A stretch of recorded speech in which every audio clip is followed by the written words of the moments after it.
ये कहानी किसी भी वस्तु, विषय या इंसान को ठेस पहुंचाने या आघात करने के लिए नहीं बनाई जाती है। बस एक मनोरंजन के उद्देश्य से बनाई गया है। आशा करता हूं कि इससे आप लोगों की भावनाओं को ठेस ना पहुंचे, न ही कृपया करके अपने दिल से लगाएं। अगर आप एक बच्चा या महिला हैं तो इस मूवी को अभी छोड़ दें, क्योंकि इसे केवल मर्द ही अंत तक देख पाएंगे।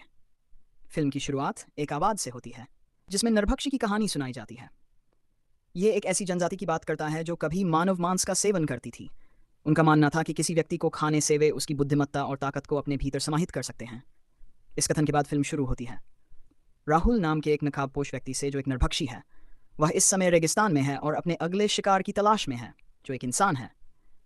वह एक महिला का पीछा करता है जो उससे बेहद डर जाती है। डर के मारे वह अपने घर में छिप जाती है, लेकिन राहुल उसे ढूंढ लेता है। वह उसे अपनी कुल्हाड़ी से मार देता है और फिर उसे अपने घर ले जाता है।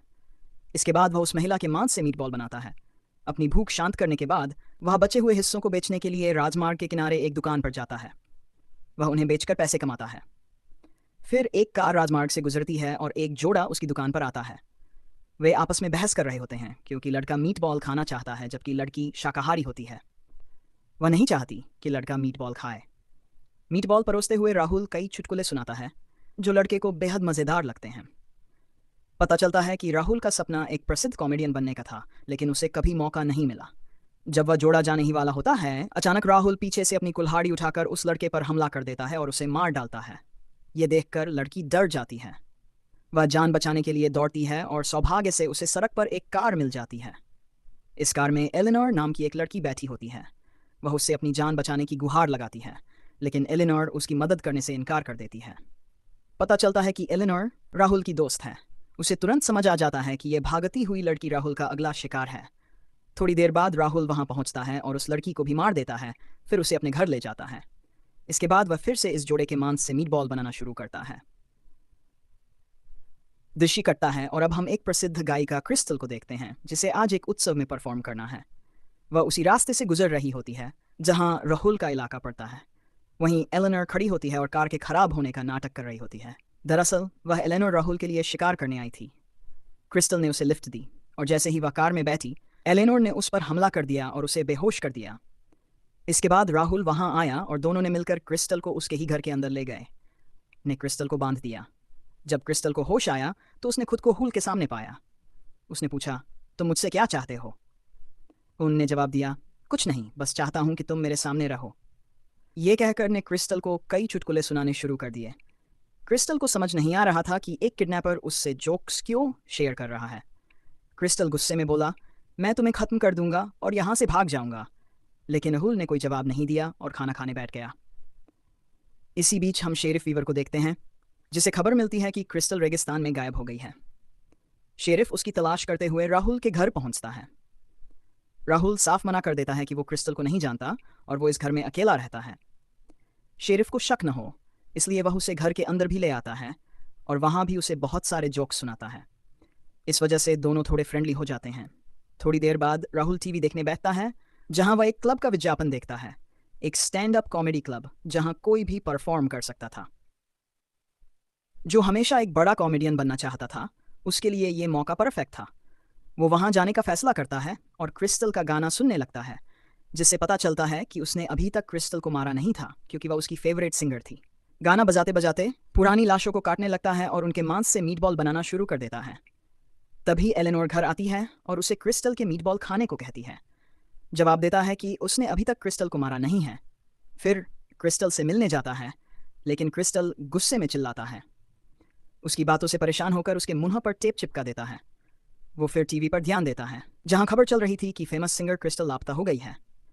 ये देखकर हंसने लगता है, जैसे ये सब एक मजाक हो। अगले दिन हमें रेगिस्तान में दो आदमी दिखते हैं।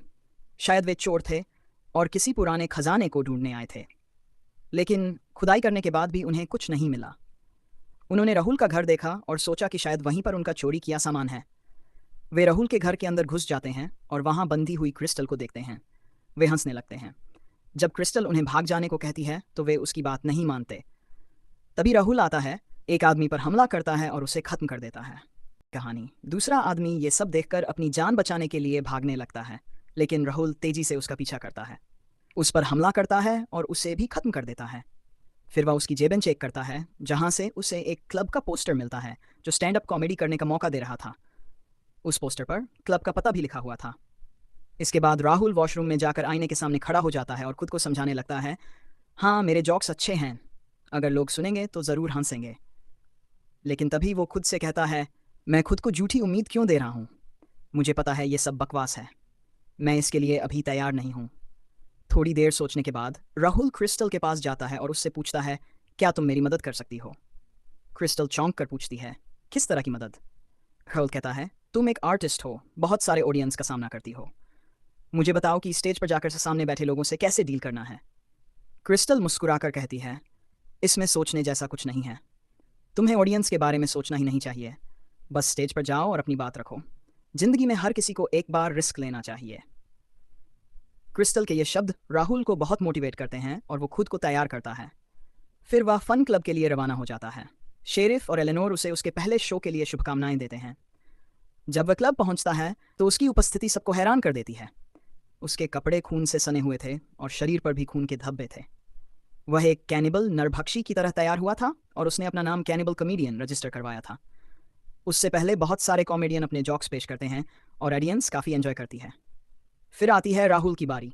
उसके जॉक्स डार्क, विचित्र लेकिन मज़ेदार होते हैं। सब लोग उसके अंदाज और कंटेंट से बहुत प्रभावित होते हैं, यहाँ तक कि सबसे पहले परफॉर्म करने वाला कॉमेडियन भी, जो असल में इस क्लब का मालिक था, वह राहुल को अगले हफ्ते के शो में परफॉर्म करने का ऑफर भी दे देता है। मजाक में वह कहता है, अगली बार कोई लाश साथ में लाना मत भूलना। लेकिन राहुल उस मजाक को सच मान लेता है। राहुल सच में एक लाश के साथ फन क्लब पहुंचता है। उसे देखकर क्लब का मालिक चौंकता है और हंसते हुए कहता है, वाह, तुम सच में एक लाश ले आए, मैं तो मजाक कर रहा था। किसी को नहीं पता होता कि वह लाश असली थी। सब लोग उसे शो का प्रॉप समझते हैं, लेकिन इस लाश की मौजूदगी से राहुल का परफॉर्मेंस और भी जीवंत हो जाता है। लोग पहले से ज़्यादा हंसते हैं, उसके डार्क जोक्स अब रियल और पावरफुल लगते हैं। इस शो के बाद कैनिबल कॉमेडियन के नाम से फेमस हो जाता है। शो के बाद वह बहुत खुश होता है। वह घर लौटता है और क्रिस्टल को भी खोल देता है, क्योंकि वह अपनी खुशी किसी के साथ बांटना चाहता था। वह क्रिस्टल को अपने साथ खाने पर बुलाता है। क्रिस्टल को अंदाज़ा होता है कि यह खाना इंसानी मांस है, लेकिन भूख से मजबूर होकर उसे खाना ही पड़ता है। डिनर के बाद फिर से क्रिस्टल को बांध देता है और अपने अगले शो की तैयारी में लग जाता है। अगले हफ्ते वह फिर से शो में जाता है, लेकिन इस बार ऑडियंस बहुत ही बुरी होती है। वे हर कॉमेडियन को हूट कर रहे थे, जॉक्स पर हंस नहीं रहे थे, बल्कि उनका मजाक बना रहे थे। उन्हें देखकर बहुत गुस्से में आ गया। उसका गुस्सा तब और बढ़ गया जब उसके बगल में बैठे कॉमेडियन रोते हुए कहने लगे, मैंने तो ठीक से परफॉर्म भी नहीं किया। अब जब राहुल की बारी आई तो बाकी लोग जानबूझकर डिस्टर्ब करने लगे। उसके जॉक्स पर कोई नहीं हंसा। उल्टा एक आदमी उसे नरभक्षी कहकर चिढ़ाने लगा और बोला, अरे भाई, खा ही लो मुझे। ये सुनकर राहुल का गुस्सा फट पड़ा। थोड़ी देर बाद ने सच में उस आदमी को मार डाला और उसे खा भी लिया। उसके बाद राहुल ने अपने नए शो की तैयारी शुरू कर दी। उसने एक बेहतरीन स्क्रिप्ट लिखी जो पिछले हफ्ते की तरह ही हिट साबित हुई। शो खत्म होने के बाद राहुल बैठा था, तभी क्लब का मालिक उसके पास आया। उसने राहुल के चेहरे पर पहना नकली चेहरा देखा। ये देखकर वह डर गया। वह बोला, ये क्या है? राहुल ने झूठ बोला, ये नकली है, मैंने खुद बनाया है। अब सबकी राहुल में दिलचस्पी बढ़ने लगी थी। लोग उससे पूछने लगे, तुम कहाँ से हो, कहाँ रहते हो? ने जवाब दिया, मैं रेगिस्तान वाली सड़क के पास रहता हूँ। ये सुनकर मालिक बोला, वो जगह तो खतरनाक है, सुना है वहाँ नरभक्षी रहते हैं। फिर बात को हल्का करने के लिए उसने पूछा, वैसे ये नरभक्षी वाले जोक्स तुम्हें कहाँ से मिलते हैं? मुड़क हुए बोला, मुझे ये जोक्स बनाने की ज़रूरत नहीं पड़ती, मैं खुद एक नरभक्षी की ज़िंदगी जीता हूँ। मालिक जोर से हंस पड़ा, तुम भी ना कमाल के हो। उसे लगा कि राहुल मजाक कर रहा है और उसने उसकी बात को गंभीरता से नहीं लिया। अब राहुल फेमस हो गया था और लोग उसे पसंद करने लगे थे। क्लब मालिक को थोड़ा जलन होने लगी, क्योंकि वह खुद भी एक कॉमेडियन था, लेकिन अब लोग उससे ज़्यादा राहुल को पसंद करने लगे थे। अगले दिन अपने घर पर था, तभी एलेनर आती है और पूछती है, तुम आजकल मीटबॉल क्यों नहीं बेच रहे? राहुल कहता है, मैंने वो काम छोड़ दिया है, पहले मजबूरी में करता था, लेकिन अब मैं एक कॉमेडियन बन गया हूँ, मुझे उस काम की ज़रूरत नहीं। अगले हफ्ते जब राहुल फन क्लब पहुंचता है तो उसे पता चलता है कि सारे शो पहले से ही बुक हैं और उसके लिए कोई स्लॉट नहीं है। ये एक बार नहीं, कई बार होता है। जब भी वह परफॉर्म करने आता तो सीट पहले से ही बुक होती। वह बहुत परेशान हो जाता है। एक दिन शेरिफ मीटबॉल खाने उसके घर आता है, तब राहुल अपनी परेशानी बताता है। शेरिफ कहता है, कोई बात नहीं, तुम्हें शो ज़रूर मिलेगा, तुम्हारे जॉक्स शानदार होते हैं, मैं हर बार हंसता हूँ। अगले दिन क्लब जाता है और मालिक से सीधा सवाल करता है, आप मुझे शो क्यों नहीं दे रहे? मालिक सच बताता है, तुम्हारे नरभक्षी वाले जॉक्स अब पुराने हो चुके हैं, लोग अब उन्हें उतना पसंद नहीं करते, इसलिए हर बार तुम्हारी जगह किसी और को देनी पड़ती है। ये सुनकर राहुल का गुस्सा फट पड़ता है। वह घर आता है और अपनी सारी भड़ास क्रिस्टल पर निकालता है। वह चिल्लाता है, मुझे तुम्हारी बात नहीं माननी चाहिए थी। मैंने सोचा तुम सही कह रही हो, लेकिन देखो अब लोगों ने मुझे पसंद करना ही बंद कर दिया है। राहुल अंदर से बेहद निराश होकर क्रिस्टल से कहता है, मैं एक नाकाम इंसान हूं, मुझे जीने का हक नहीं है। लेकिन क्रिस्टल उसे दिलासा देती है, तुम्हारे जॉक्स सच में बहुत अच्छे हैं। और वो ये सचमुच दिल से कहती है। फिर हमें पता चलता है कि क्लब का मालिक राहुल के जॉक्स चुरा चुका है और उन्हीं जॉक्स के साथ एक बड़े शो की प्लानिंग कर रहा है। उसका दोस्त उसे ऐसा करने से रोकता है, लेकिन मालिक उसे चुप कराता है और कहता है, तू मेरा असिस्टेंट है, यहाँ जो मैं कहूँगा वही होगा। अब वो मालिक खुद को राहुल जैसा दिखाने का नाटक करता है और मंच पर उसके नरभक्षी वाले जोक्स परफॉर्म करने की कोशिश करता है। इस बीच शेरिफ भी उस दिन के शो में मौजूद होता है। वह तुरंत समझ जाता है कि मंच पर जो लड़का है उसने राहुल की तरह कपड़े पहने हैं और वही चुटकुले सुना रहा है जो राहुल पहले ही शेरिफ के साथ शेयर कर चुका था। शेरिफ तुरंत राहुल को कॉल करता है। ये सुनते ही राहुल का गुस्सा फट पड़ता है। उधर वो कॉमेडियन मालिक अपने ग्रैंड शो का एड रिकॉर्ड करवा रहा होता है और पता चलता है कि ये शो कहीं और नहीं बल्कि डेजर्ट रोड पर होने वाला है, वही इलाका जो कि कैनिबल रोड, नरभक्षी रोड के नाम से जाना जाता है और जो राहुल के घर के पास है। अब राहुल पूरी तरह गुस्से में पागल हो चुका, बदला लेने की आग उसमें जल चुकी थी। जैसे ही वो लड़का देर रात क्लब से निकलकर अपने घर जाने लगता है, राहुल उस पर अचानक हमला करता है, उसके पैरों में चोट पहुंचाता है और घसीटते हुए उसे अपने घर ले जाता है। जब वो लड़का राहुल के घर को देखता है तो हैरान रह जाता है। वहाँ चारों ओर शव पड़े होते हैं। वो डरते हुए कहता है, मैंने तुम्हारी बात को कभी गंभीरता से नहीं लिया, पर तुम सच में एक नरभक्षी निकले। अब वो अपने जीवन के लिए भीख मांगने लगता है, मैं अपना पूरा कब तुम्हें देने को तैयार हूँ, बस मुझे छोड़ दो। लेकिन राहुल चुपचाप उसे देखता रहता है। वो पूछता है, तू मुझसे चाहता क्या था? मेरे जॉक्स क्यों चुराए? मुझे परफॉर्म क्यों नहीं करने दिया? लड़का जवाब देता है, मैं पहले एक फेमस कॉमेडियन था, लेकिन जब से तुम आए लोग मेरे शो छोड़ने लगे। मुझे लगा अगर मैं तुम्हारे नरभक्षी जोक्स कॉपी कर लूँ तो मेरी इमेज सुधर जाएगी, और वैसे भी बहुत लोग तुम्हें जानते नहीं हैं तो कोई मुझे कॉपी कैट नहीं कहेगा। राहुल गहरी सोच में डूब जाता है। तभी क्रिस्टल खुद को जंजीरों से आज़ाद कर लेती है। जैसे ही उसे मौका मिलता है वो राहुल पर हमला करती है और वहाँ से भाग जाती है। जाते जाते वो एक टेप छोड़ जाती है।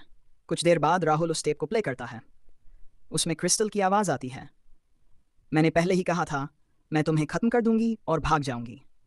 इसके बाद हम देखते हैं कि क्रिस्टल उसी जगह पहुंचती है जहां राहुल जोक्स परफॉर्म किया करता था, और अब वो खुद उन जोक्स को परफॉर्म कर रही है। संभव है क्रिस्टल भी एक नरभक्षी हो। एलेनर भी उस शो को देखने आती है और वहीं राहुल के घर पहुंचता है। वहां वो कॉमेडियन लड़का अब भी अपनी जान की भीख मांग रहा होता है, लेकिन शेरिफ उसकी मदद नहीं करता बल्कि राहुल का साथ देता है।